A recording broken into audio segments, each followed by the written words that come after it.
Budget Committee on October 26th at 7 p.m. here in the Moose Hill Council Chambers. Please stand for the Pledge of Allegiance. Pledge allegiance to the flag of the United States of America and to the republic for which it stands, one nation, under God, indivisible, with liberty and justice for all.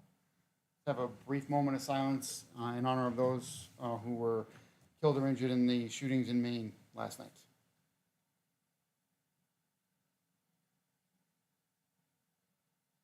Thank you. Okay, so we were able to do the Public Works tour. That was great. I feel like there's a lot of information there. And public comment. Nope, no public comment. Okay. Okay, we don't get a lot of public comment anyway. I shouldn't complain about that. I can come up and introduce myself for those who don't know me. Sure, please.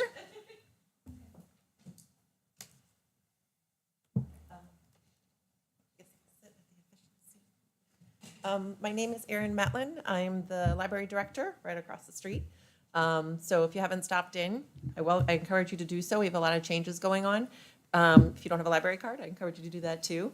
And if you have any questions about the library or anything like that, feel free to reach out to me. I'd be happy to answer them. If you want to come by for a tour, feel free to come by. I'd be happy to do that too.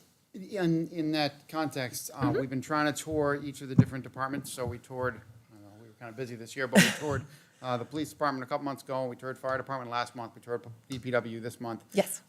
Unfortunately, now we're kind of up against budget season, but That's in fine. the spring, if that's cool, we'll do the library, kind of first on the list, if that's all right. That would be great. Yeah, you can reach out with me. We can set up dates and times that will work. Okay, cool. I Yeah. appreciate that. Yeah, and we're open, as you can see, till 8 o'clock Monday through Wednesday. So obviously, if an evening it works better, that's fine. Yeah, we can do it before the meeting like you did DPW today. Great. That would work fine. Okay, cool. Yeah, Thank you very much. thank you. Okay, so before we get to Chairman Slater, the August 17th meeting minutes, did everybody get a chance to look at them? Yes. I will accept a motion to approve. Oh, wait, do we need any changes to the minutes? Is there anything in there you noticed that needed to be changed? No. Okay, then I'll accept a motion to approve the minutes for August 17th as they are. Motion to approve. Can I get a second? Second. All in favor? Aye. Aye. Any opposed? Cool. So those meeting minutes are approved. We'll do the same thing for 8:23 and 8:24. Was there anything that needed to be changed in the minutes? Cool, we did the school board tours that day. Then I'll accept a motion to approve the August 23rd and August 24th meeting minutes as they are. Motion to approve. Can I get a second? Second. All in favor? Aye. Any opposed? Okay, so that passes as well. And then lastly, the September 21st meeting minutes from our last meeting where we did the fire department tours. Was there anything that needed to be changed? Okay, then I'll accept a motion to approve those as they are. Motion to approve. Can I get a second? Second. All in favor? Aye. Any opposed? Okay, so those are sent forward. Great. They're all already up on the website. They should be, so they won't need any changes. Awesome. So Mr. Slater, Chairman Slater was nice enough to come see us tonight to talk about the upcoming kindergarten expansion. So he was going to give us a little bit about that in between his 12 meetings today. Well, thanks for having me. Good to see you all, and thanks for everything you do here with the Budget Committee and that. And I know you're coming into your busy season, so just like to take a few minutes, get you kind of up to speed on where we're at with the kindergarten project. As you'll find more details out as the budget season goes on. As we put more numbers together, we have a base number now. Just a little back history. The kindergarten committee started approximately a year and a half ago, putting this information together with research, building layout on a full-day kindergarten. I believe it was laid out earlier this year, January, February, with all the data that went out to the community at a school board meeting from the committee, which showed just the lack of education and services that they get on a half-day program.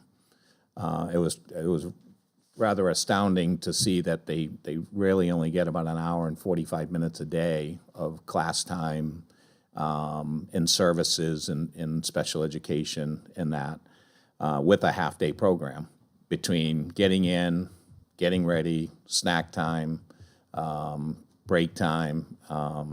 So it was there, and then the amount of hours they would receive in a full-day kindergarten, which the data shows. And just to back up a little, there's four or five towns in the whole state of New Hampshire that do not offer full-day kindergarten. Us and Goffstown are in the same boat, space needs and that's why we're doing what we're doing with the layout at Moose Hill after gathering all the data. But what got me as a school board member was the amount of time they're going to be able to get in a full-day program of 6.5 hours, and in the building and services in the special education department as well. And getting that extra time daily and weekly in a full year, as a kindergarten, pre-K is still, and LEAP is still going to be just several hours a day, but the full-day kindergarten would be a full-day program. By the time they get to first, second, third grade is where you see the difference. And then in the service area of our programs, we're hoping getting that much more time on a daily basis throughout the full year will help them, graduate out of those programs at a younger age rather than into 4th, 5th, 6th, 7th high school. So we're hoping that extra time, both educational-wise and service-wise, will get us to a higher level in all our grade levels, which is important to the school board. We can build all the buildings you want and that, anytime. It's the education part. Everybody in town and public schools, they carry the communities. The better the school system usually helps the communities thrive, property values and that. But our number one is the education, right across the board on the school, administration-wise. Unfortunately, it takes a large sum of money to do some of these projects, this being one of them. And that's why we put our district office project off, because the education is number one, and that. But all the data that came out, I'm sure it'll be out again. We're putting together a lot of information between committees, the architect, and that to hit the streets in the next month or so, and films and information and forums, public forums for the community members to attend, and that over the next 4.5 months before March vote.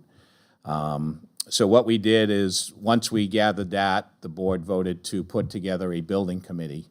Let me just back up a step. Trident Group, that is our owner's project management team, went out and we spent about $18,000, and they solicited 2 general contractors and an estimating company, and with the floor plans that were put together with the programming that we feel as though we need, and the space needs that are required to be able to service our students in those areas. And that's where the basic space problem is. I know you guys toured the school and learned a lot about how kindergarten is today than it is from 20 years ago or even 10 years ago. So I won't go down that path because you guys are made aware of that, but just to the full day. Once the information came and the school board was, let's get some financials. So we spent a little bit of money to go out, and they brought us back, the 2 prices as well as an estimating, and they vet it. Our owner's project management team go through, and they take the highs and the lows and average it out to the far column, and came up with this number of approximately $34,200,000, call it for round numbers, for the full 1A, 1B, and full day kindergarten. So those are all 3 put together. Okay, Okay. So I'm just, for clarification, the idea is 2 phases of construction, and but we're trying to do it all now Correct. because we need both phases in order to Correct. get full day. Yeah. So one phase was to expand on our existing buildings so that we had more room to continue to do the work, That's correct. which was also needed. But the second phase is to add more classrooms, 6 more classrooms? I'll back up a little bit there, Patrick. It's, Phase 1A was 4 classrooms with some more area for programs. Okay. 1B was more room where the portables are now to add on there for more office space, more service rooms, and then came across the front with the new security entry and the MPR room for having our services done in a room rather than the hallways. Okay. So there was 1A, 1B, and then 2 is full-day kindergarten, which is a wing off of 1A. Okay, my mistake. So that's how, what we did is we vetted it through phases. What would it cost for 1A, 1B, and 2? And they came back and we made sure they priced it out that way so we could see where we were at.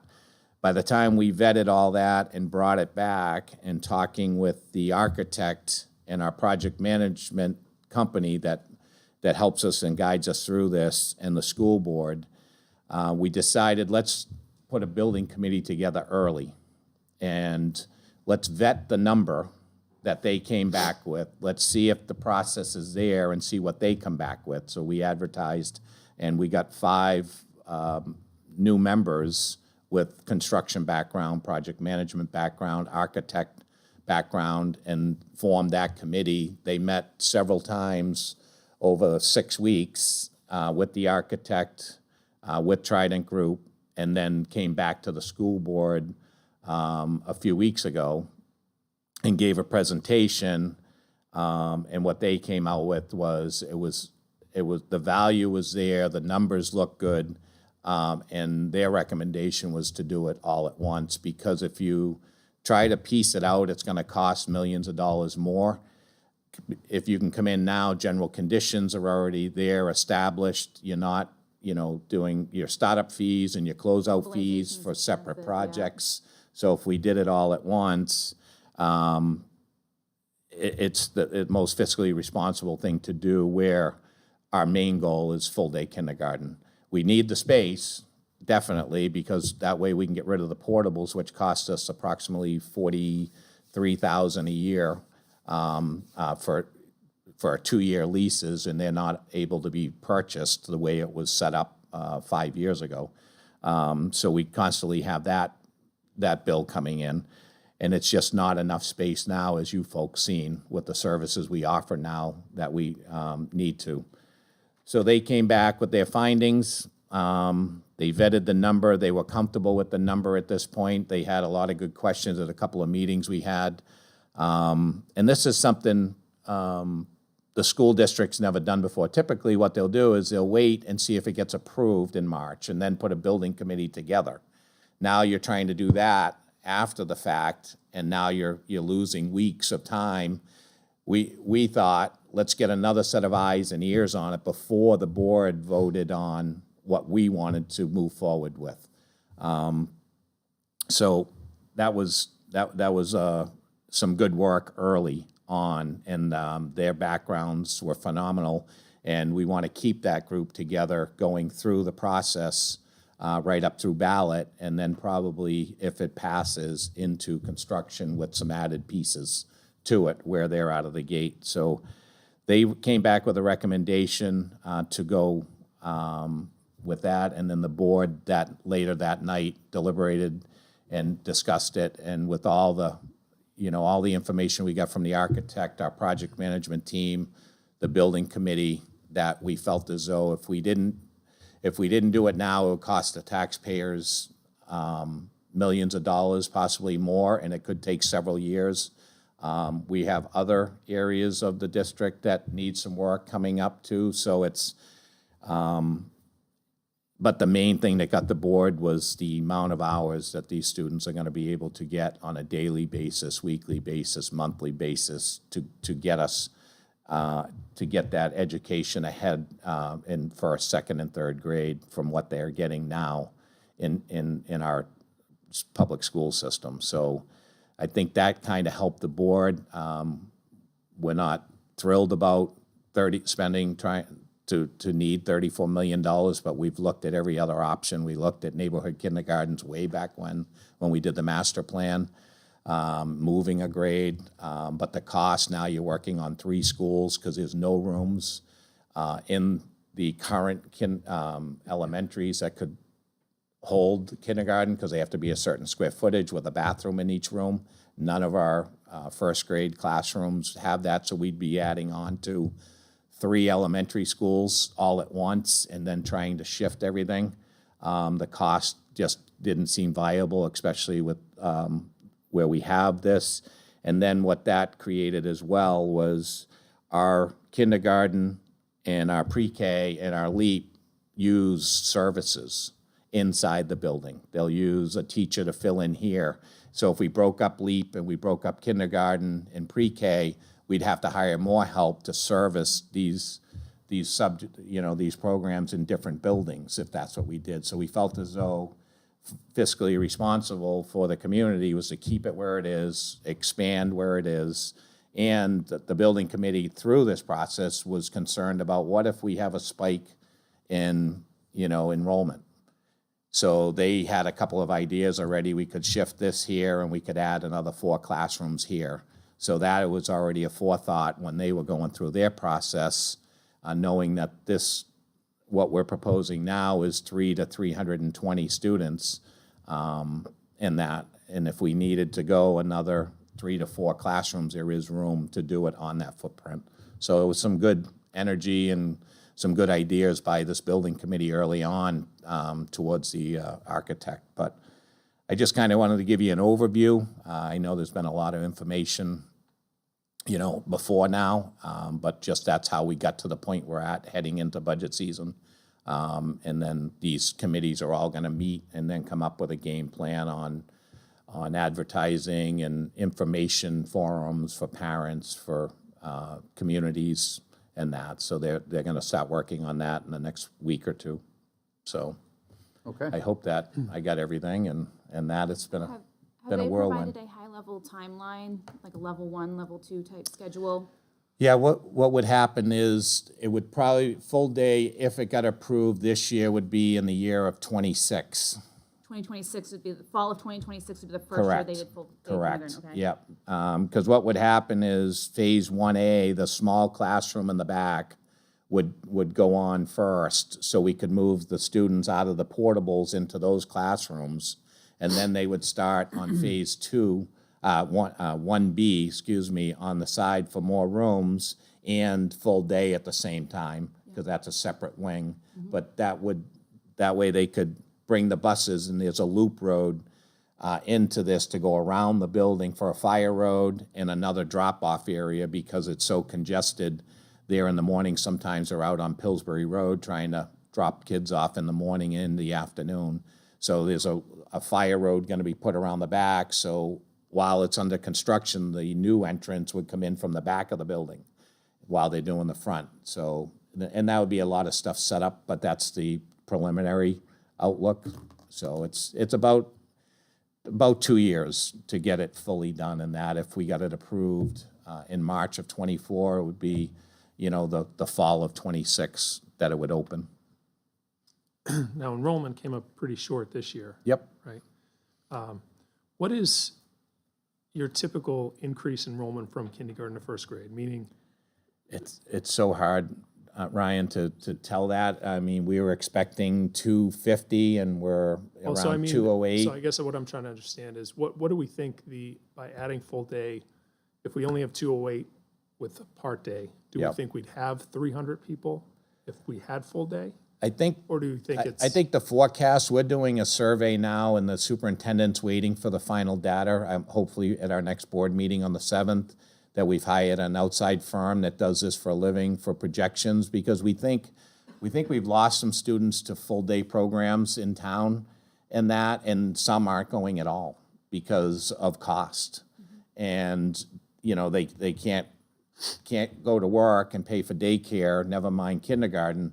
So when we're trying to get a grip on that to see where that is, and just to know it if could we be took the trends. 2 classrooms of students. We just don't know, but There is a company that does this for enrollment throughout districts, and the superintendent's been working with them the last month and hoping have some findings in a report for the public here in either the 7th or the 28th of November. Yeah, but it And did that- sound, there was potentially options to break it up and potentially not do maybe 1B. 1B would have to go no matter what, I think, because that's mainly for programs and the multipurpose room and the safety entrance.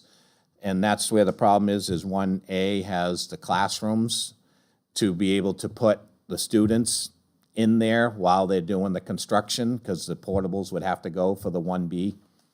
1B is no classrooms. It's basically the entrance, the multi-purpose room for programs, and along where the portables are for service rooms and that, one-on-ones, small classroom settings, meeting rooms for parents and that.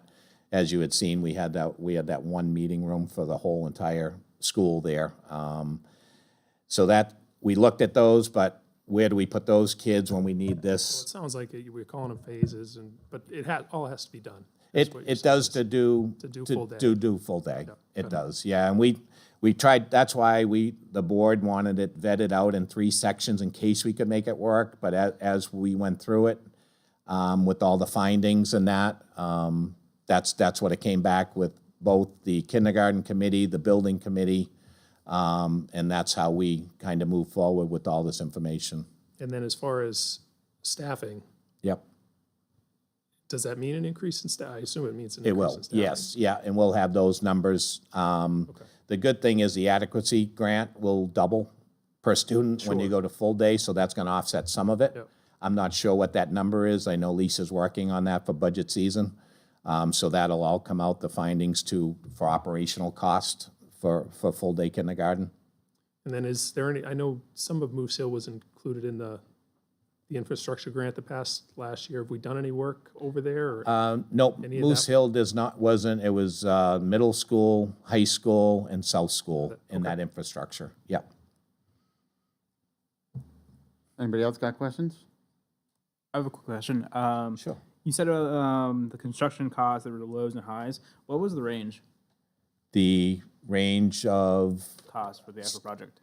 for the sections, 1A, 1B, or? No, the whole thing. like the bids? The bids were, it was, some areas were high and low is what they did. They had it on a spreadsheet, steel, the steel portion of it might have been, say, 3 million, and this company was 2 million, so they vetted it and took the averages, went through, and then looked at the estimating company. So they were all, they basically vetted to get somewhere where they were comfortable to give it to us to go off of for a bond. And that's why we use the Trident Group, to be able to do this work for us. We don't, in the school district, since 2019, has worked with Trident Group.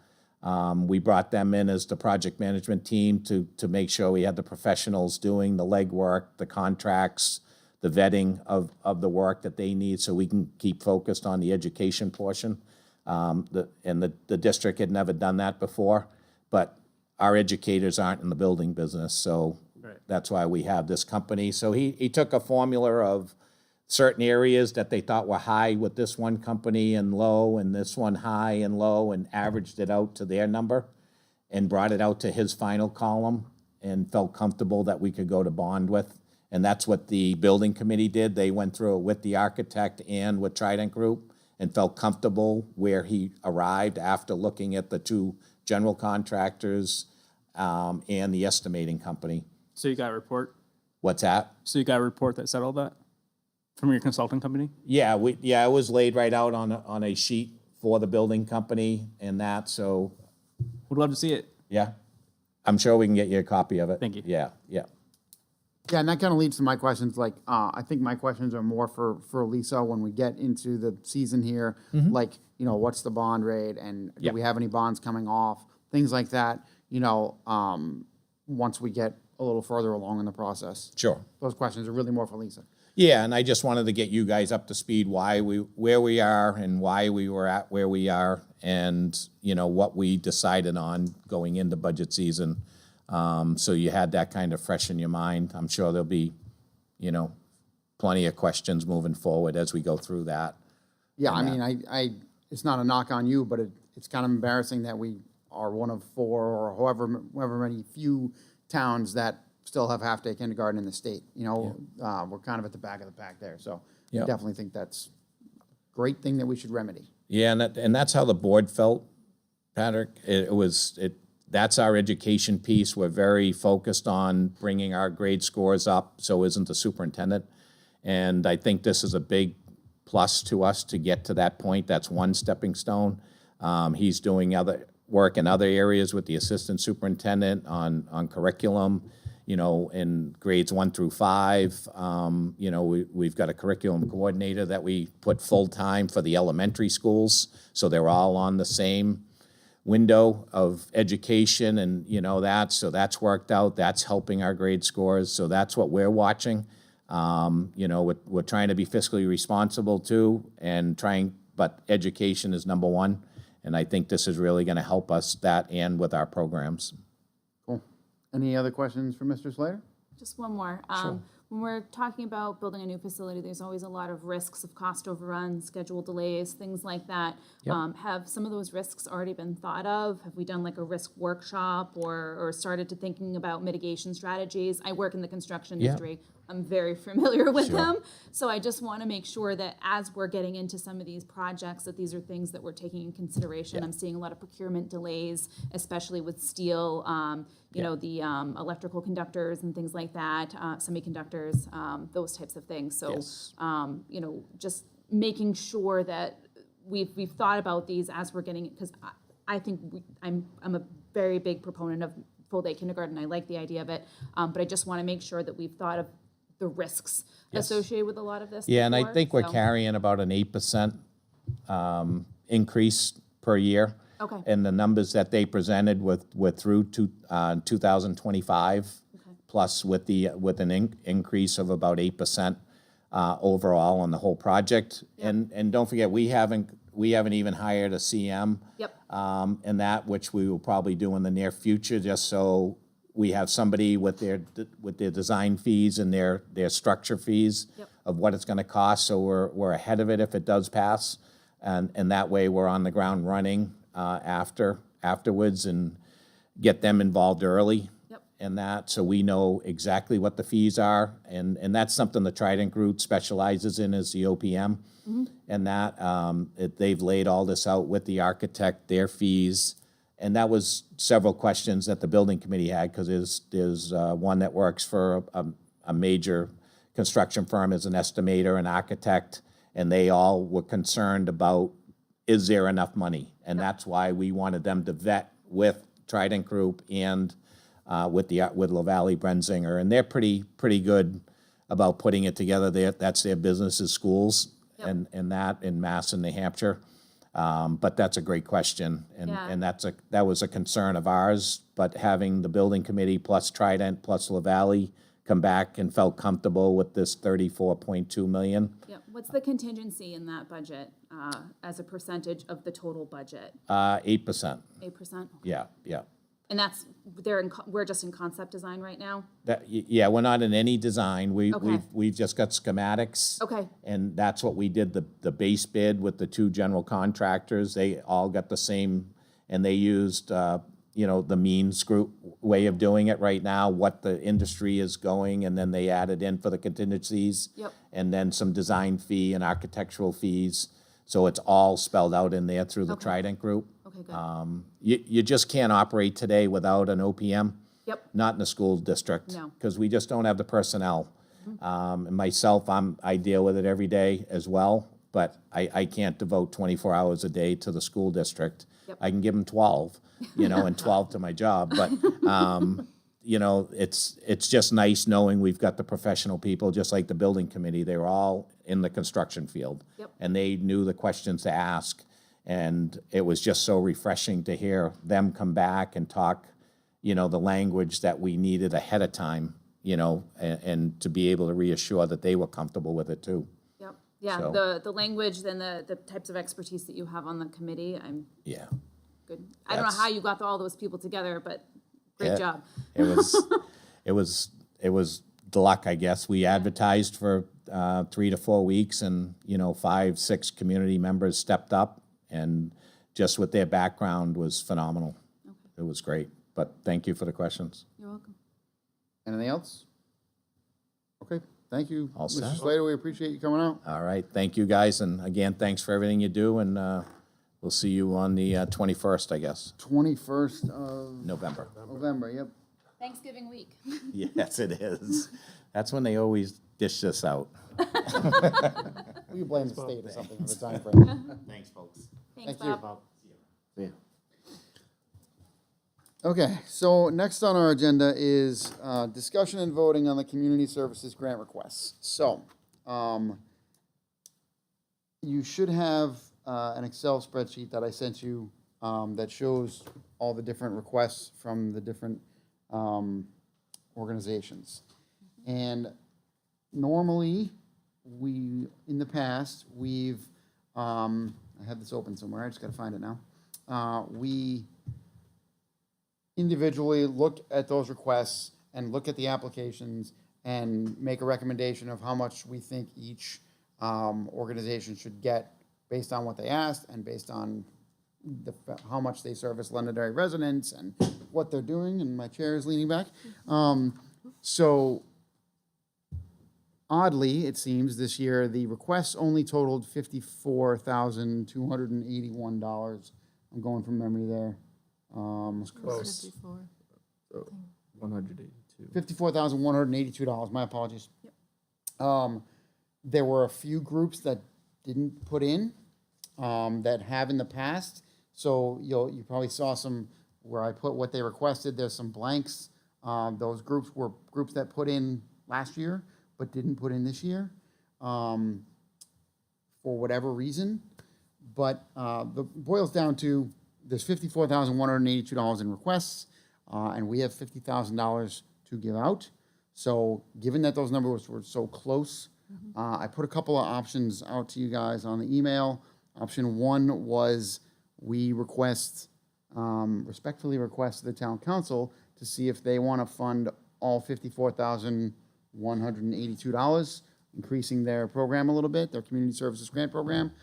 In the past, for perspective, the grant program was $100,000, and it was reduced, I don't know when, I want to say like 2018 or something like that, from $100,000 to $50,000. So I don't think it's a big ask for us to say, you know what, these are good organizations, this is what they've asked for, they're reasonable amounts, can we get an extra $4,182? And I think the town council could possibly go for that. I don't want to speak for them, especially with Ron here. I don't want him to yell at me again. So that's what I think is option one, is we can request to see if the town council wants to do that. If they say no, or as an option for us, if we don't like option one, $50,000 is 92.28% of what was requested, the $54,182. So we could, as kind of because these groups have all been, their applications have all been looked at in years past by other budget committee members and kind of vetted as far as whether they're servicing Londonderry residents and what they're doing and how it's benefiting the community. That work's kind of been done because all of these groups have received funds from this program before. We could give them all 92% of what they asked for, and that makes it nice and even. If we don't like either one of those ideas, we can go through them individually, and you can make your suggestions and send that to me on your spreadsheet, and and the spreadsheet will calculate our averages, and then we would approve that the next time we meet, or if we need to do that sooner, we may have to have a brief meeting to do that. So I'm in favor of the 92% because I didn't get that exact when I was going through them, but going through and just taking a little away to get it down Yep, to the $50,000. yep, Because it's usually it's far more than Yeah. 50 that's requested due to the number of groups that come in and request the monies.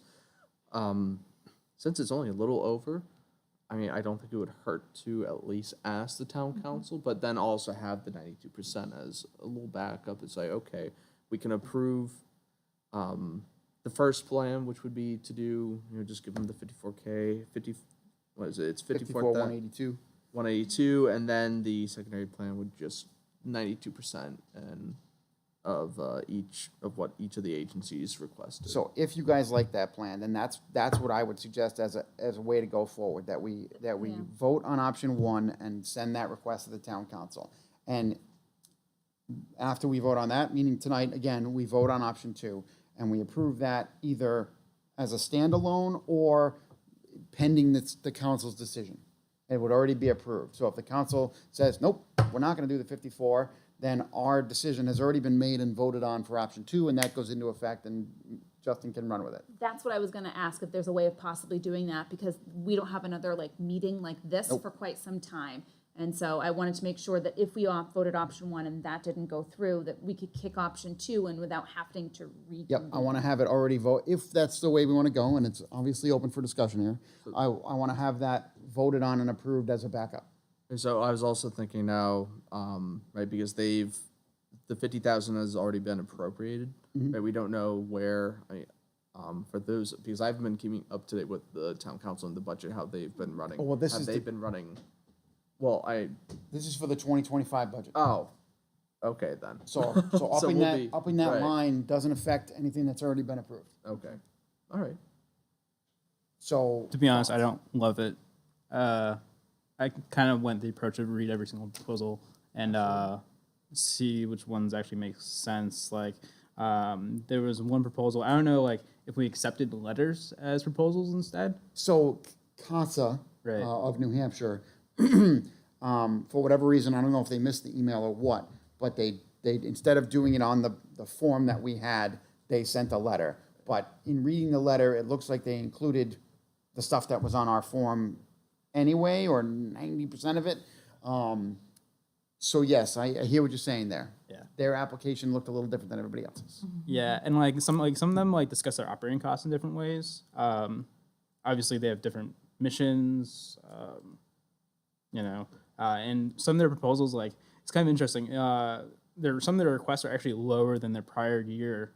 So it's pick your favorite mission and maybe allocate not more than their ask. I mean, we clearly did that in previous years. I think they did that because they asked for more the previous year and they got less, so they just asked for what they got last year. Agreed, and I That's what it think, looked like. yeah, I think in the past, they asked for the moon, and then we gave them a number. And it looks like a lot of the agencies made their requests more in line with what they've received in previous years. And in some cases, less. Like, I look at the YMCA, and they were approved for $6,062 last year, and they only requested five, which is okay. I mean, five is also, they also may have been looking at what they got approved for in 2023, because they may not have got their 2024 payment yet.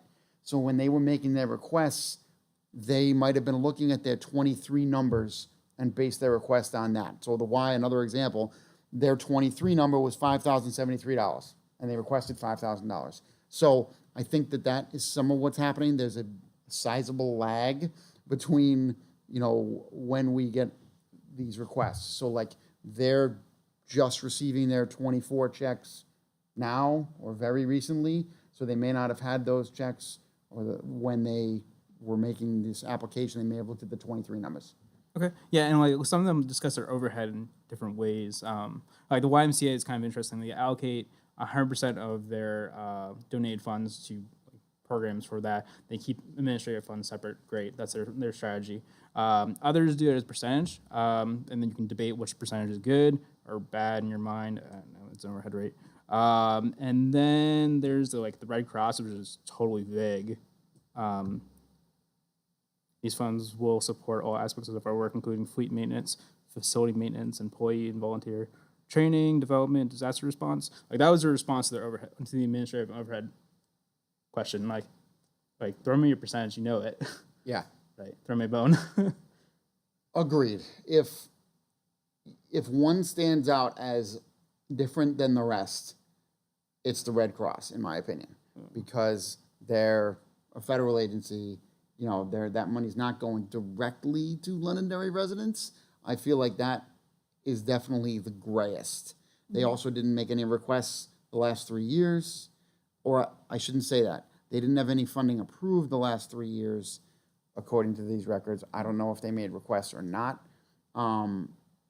So I can see your point, Jason, that there are some that are, you know, that one stands out to me as a little different than the others. Yeah, and then requesting an actual like proposal in our format from CASA if we're interested in funding them. Fair enough. I could see that. I don't think that was intentional on their part. I think there's maybe some miscommunication between emails, you know. That's fine. They can remedy. Some of these smaller nonprofit groups have had people leave, and the person that was hired in wasn't necessarily familiar with the process. So I think there might have been some of that going on with that particular application. Justin actually asked me if I wanted to include it or not, because it was in a different format.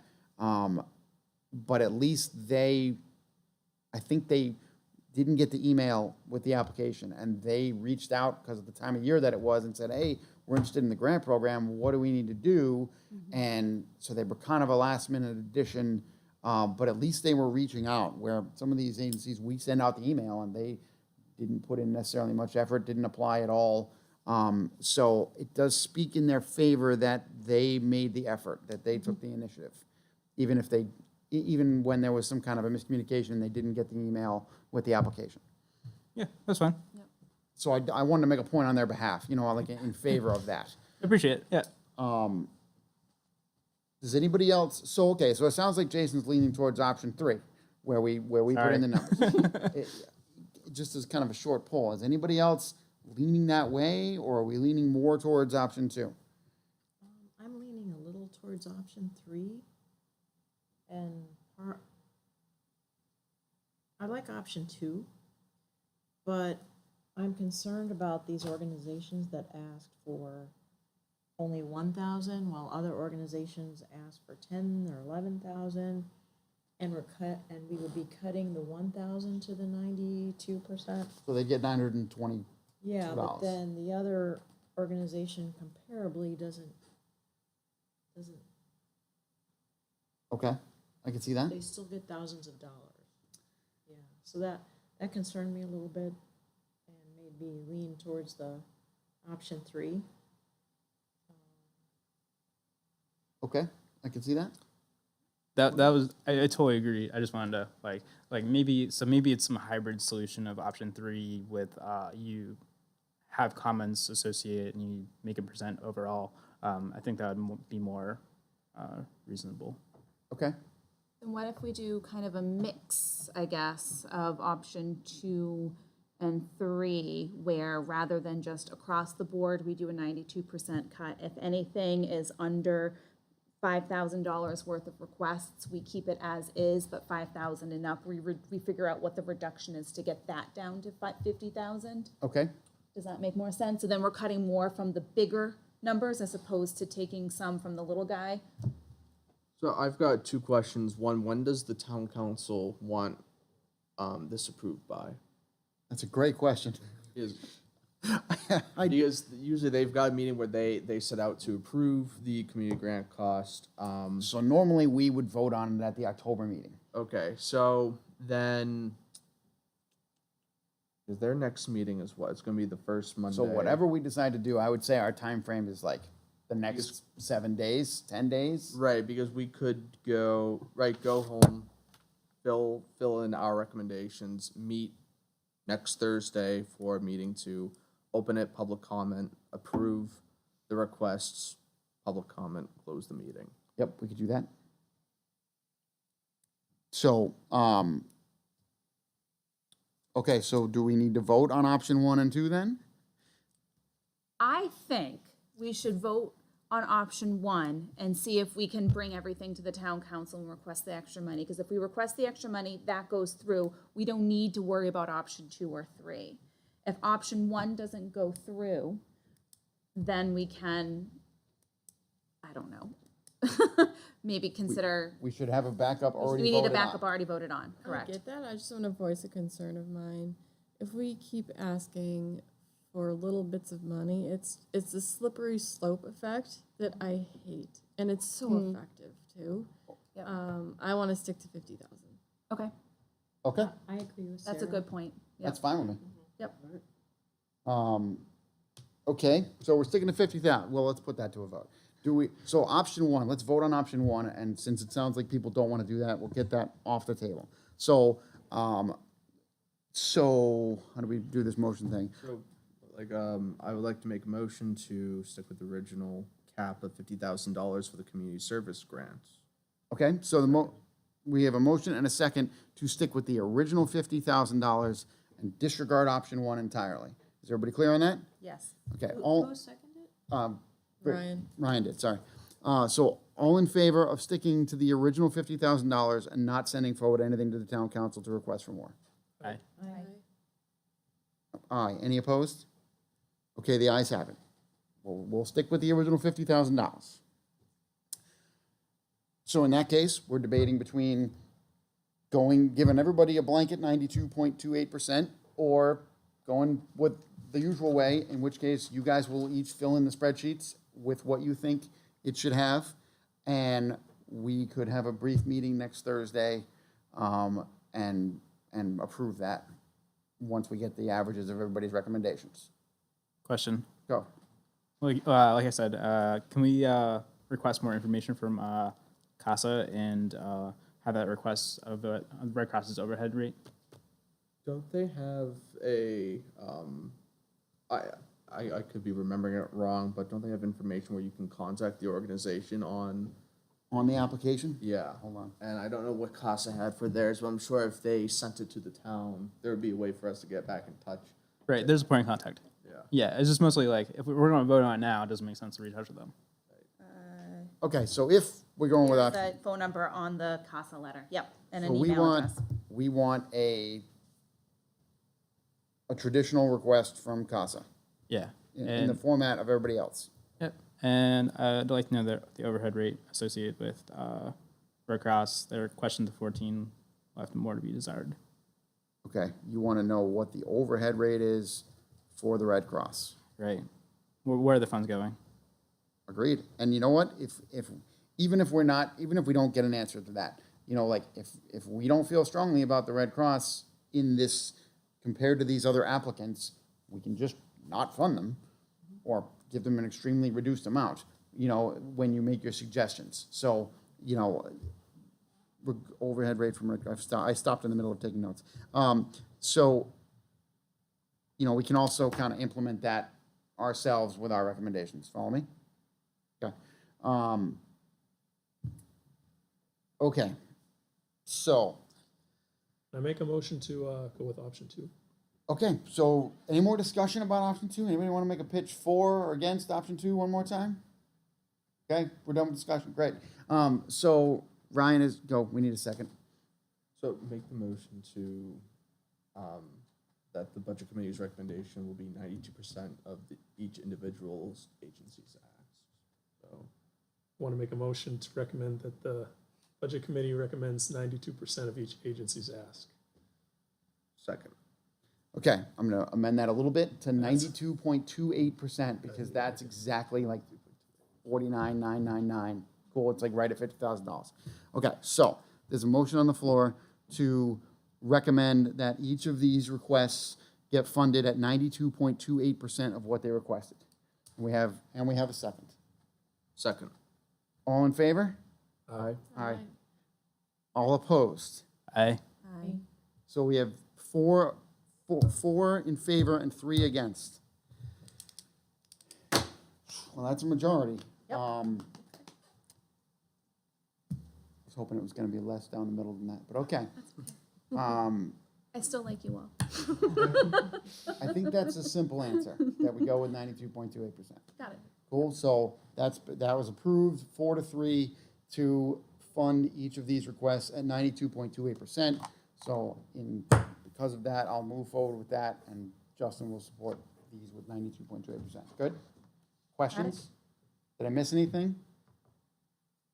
Okay, I know that was a little bit different than what we would usually do, and I hope that didn't ruffle any feathers. And this, I want to make a statement on the record that this does not set precedent, that next year we can evaluate it in our normal way. Fair enough? This Fair. was a unusual circumstance because the requests we're so close to the $50,000. I don't want to establish a precedent with this. Fair enough? Yeah. Okay. I just wanted that on the record. In that case, the next thing on our list is reviewing the meeting schedule, which I had open in front of me. I put it somewhere. So we made some edits to this document based on information from Justin. So you hopefully have a revised PDF that says budget committee calendar for budget season 2025. It was on the email the other day. So our next meeting would be November 4th, Saturday morning at 9 a.m. here for the town budget presentation. Go ahead. The first schedule we got said 9 a.m. And then got and then changed it to 8. Changed to 8. Agreed. I checked with Justin. He said it's 9. So It is 9. It is 9. So last year that was like 9 to like 12:30, 1 It went o'clock. to 2 o'clock. It went to 2 It's o'clock. 5 hours. Bring coffee. Okay, so just to give you a heads up on what's coming that day. Saturday morning, November 4th, 9 o'clock in the morning. Yep. I believe there is a town council meeting on November 6th, November 6th, November 20th. but the 6th is not a budget workshop, is what I'm being told. So as it stands now, we do not need to be there Monday the 6th. Correct. The following town council meeting is November 20th, which is a budget workshop, 7 PM here, so we will be here for that. If you can't make any of these, let me know. Obviously, there's a bunch of time commitments here, so if you have stuff going on, that's totally reasonable. Just let us know. So November 6th is not a budget, it's a regular town council meeting, so me as the representative for the town council liaison would need to go still, correct? Yes. Yeah, you should. Yes, got it. Or watch it on TV, either one. Okay. That being said, we are all very involved in the process from November 4th forward. So we don't do any liaison reports from like November to March. Okay. So, so if you've been talking to the fire chief or talking to the CIP or any of that stuff, so you can report back to us, that really only happens during the spring and summer months. Got it. Because we're all involved during the winter months. Yes. Fair enough? Fair. So, you could probably, you don't have to go to that November 6th meeting. A, you could watch it on tape. B, you could talk to Ron and see if there was anything budget related. You're not, Call me. Patrick used to call me. exactly. So it's call me, not that's- necessarily like we're missing anything. There's not supposed to be a budget workshop that night, so we should be good. Got it. Okay, thank you. I don't want you to do more than you have to because it's going to get busy. On Tuesday, November 21st, we meet at the school for the superintendent's budget presentation at 7 p.m. That's a Tuesday. I'm not going to read through this whole thing. In December, the town council meetings are the 4th and the 18th. I'm told that one of those will be a budget workshop, but probably not both. Correct. So I still have both dates on here because we don't know which one that's going to be. But there you go, December 4th or December 18th. December 5th is a presentation from the school on some of their departments. So they do their presentation in kind of 4 different nights where we hear from a few different departments each night. And those are Tuesday the 5th, Tuesday the 12th, Tuesday the 19th of December. So by December 19th, we'll have heard from all the different school departments within the school. Cool? When are the budget books going to be available to pick up? I know for the school district, they just had them laid out, but in the past, I've gone to like Justin's office and picked up the one for the town prior to the, So, prior to the 4th. okay, I wasn't aware that that was an option. I'm not sure if it still is, but if it is, I know I like taking a look at it beforehand before they start delving into it. And then having questions when each department starts presenting, because it's a marathon session. You get tired, whatnot. It's good to have, I at least in my experience, it was nice to have the book with me, my questions ready to be able to ask them then and there. Yes, and my comment on the November 4th, and feel free to correct me if I'm wrong, Ron and Joe, and anybody else for that matter. November 4th, we hear from the town manager and the police department and the fire department and the library and public works but it's not necessarily Q&A. Correct. Right? We get the presentation, we get the book that morning, we take a couple of weeks, we process that information, and maybe last year collectively we came up with a list of questions that were emailed to the chair, and the chair brought the list or whatever. And then at the November 20th workshop, that's where we start asking questions and bringing our information in. So I don't know that necessarily there's a ton of time for questions on Saturday the 4th. We kind of process it and come back with our questions on the 20th. Fair enough. And on the end of the December meeting, and we continue those conversations. And Patrick, with the budget books, if you remember last year, I think it was the Thursday before, we could ask if he wanted a paper copy, but the electronic copy was available. Okay. So remember, some of us like the old-fashioned paper? Yep. So we could go to the office and pick it up from him. And he also had copies here on Saturday morning. So I'm just assuming it'd be All right, similar. I will check with Justin to see when we can get the budget books. Yeah, because last year he had it electronically available on the Thursday. Okay. before. Cool. So, and if you only want a PDF, we'll tell him that. And if you want a PDF and you want a paper book, I think it actually, I hate to be, I'm kind of an environmentalist, but it kind of helps to have the paper. Yes. Good, yeah. I like to take notes. It's hard to do that on a PDF. Yeah, absolutely. So, so I'll talk to Justin about that and get some information. The school department books came out that first night of the presentation. What is that? The 21st of November? Yes. We arrived that day and there was books for us. I'm sure it's the same kind of program with Lisa that we could get them on PDF. We'll get them on PDF and then we'll have the choice about the paper.